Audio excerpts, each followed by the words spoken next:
Hi everyone, I'm Megan Lemp and this is Quick Conversations on Wellness. This is a project designed to look at how wellness isn't a fixed thing and we all experience it a bit differently. And today I am so pleased to be joined by my friend Cherisse Thibaut. Cherisse is a licensed clinical social worker working to advocate for child abuse and neglect. She's a speaker and she's got a wonderful YouTube channel. Cherisse, thanks for being with us. Thank you so much for having me, Megan. I'm so excited to be on your channel. Can you tell us a little bit about yourself? Sure, yes. So I am an LCSW, and I've been working in child advocacy, specifically working to prevent child abuse and neglect, child sexual abuse in particular, for the past 10 years. So that has been wonderful. Another element of my social work that I'm really passionate about is helping people heal from trauma and helping people understand vicarious trauma and how to heal from it so that they can contribute in the ways that they want to all the people in their lives who they care for and they want to help. Gosh, that's beautiful. And I think that is so relevant right now. So I love the way that you're so intentional about your work and personal life. And I wanted to ask if you could share with us your view of wellness and how you experience that both generally and on a day-to-day level. Yeah, so I view my wellness really as my physical health, my mental health, and my spiritual health being like a team. And in order for us to win, they all have to work together. So obviously feeling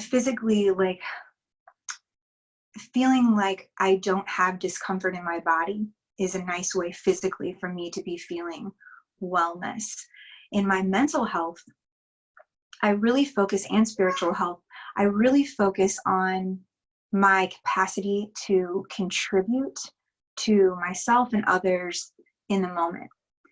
Because as you talk about in your channel, when we are sort of living in a state of fight, flight, freeze, our body's immune response is decreased because at that time, when we're in that state, our body's just working to help keep us alive, keep us surviving. And it's not really concerned with preventing future infections. So the energy in our body doesn't go to our immune system. So our immune response is decreased when we're in fight, flight, freeze. And also mentally, we are not concerned about the social, emotional needs of ourselves, of the people around us, because we're in emergency mode. We're just about seeing the dangers in our environment and having our bodies respond to that automatically, unconsciously, really. And so when I'm in that fight, flight, freeze state, which is when I'm worried, when I'm overwhelmed, when I'm feeling anxious, I know that that is not a state of wellness for me. I can get into the fight, flight, freeze, which is natural, and it's great. I need to be able to sense danger. We all need to be able to sense danger in our environment and respond to it. But when we stay in that state, it is toxic to our health. And a lot of times I know I have stayed in that state for too long, and a lot of us sort of kind of live in that state, and it's horrible for our health. So how do we make the shift over to what clinicians call rest and restore state, social engagement state, is to have the ability to be in the present moment, to be able to contribute to other people. Because when we're feeling safe and we're feeling calm, that is when our immune system is working at its best. And that is when we are able to see the needs of other people and understand our needs and be able to address them because we feel safe. So that's sort of how I think of wellness and how I view it. Yeah, I love that. Thank you for sharing about the two different states, because I think being able to identify how we're feeling in the moment leads to us being able to do something about it. Can you share with us what tools specifically that you employ when you become aware that you're feeling off in your day-to-day life and you need to recalibrate and refine your homeostasis? What do you do that works for you? That's a great question. So I have a 18-month-old right now. So we wake up with her at 6 o'clock in the morning, my husband and I, and him and myself and Sesame Street all work together to watch her during the day while we each have our different Zoom calls and things like that. And I'm also pregnant. I am almost 6 months pregnant. So I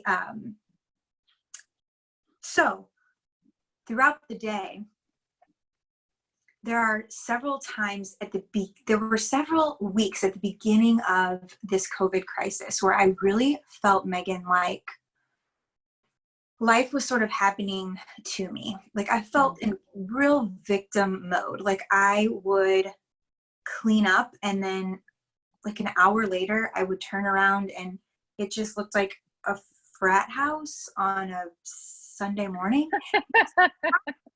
How did that, an hour ago it was clean and now it's not?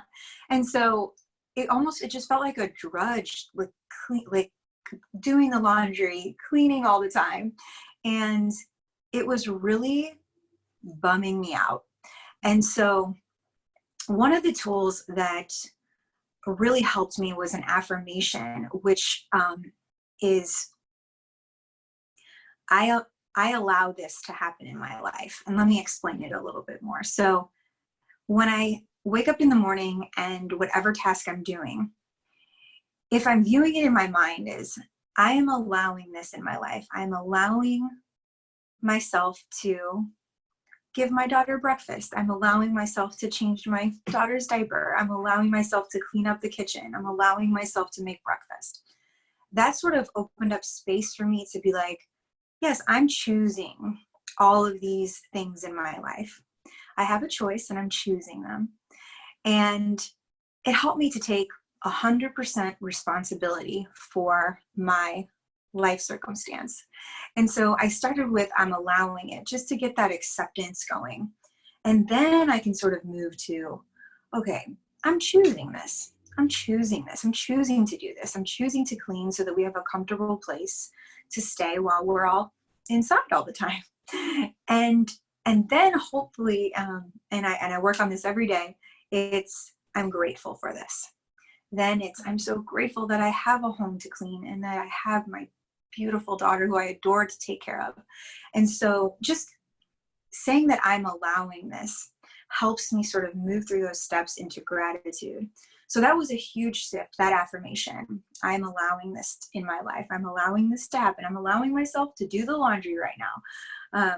That was huge. And then the other piece that really helps me is the handing things over to the universe, God, love, whatever feels right for people in terms of how they think of this. But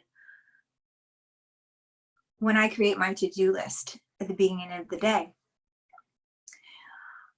after I do that, I like to just say, okay, I'm just going to give this over to the universe and let them sort of help me through this to-do list. And I trust you, universe. I trust you, God. I trust you, love, just to help me with this today.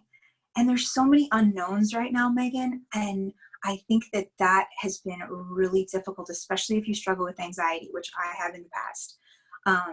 So all the unknowns are really hard because my mind goes straight to planning for the future as much as I can, but I don't know what the future is going to bring.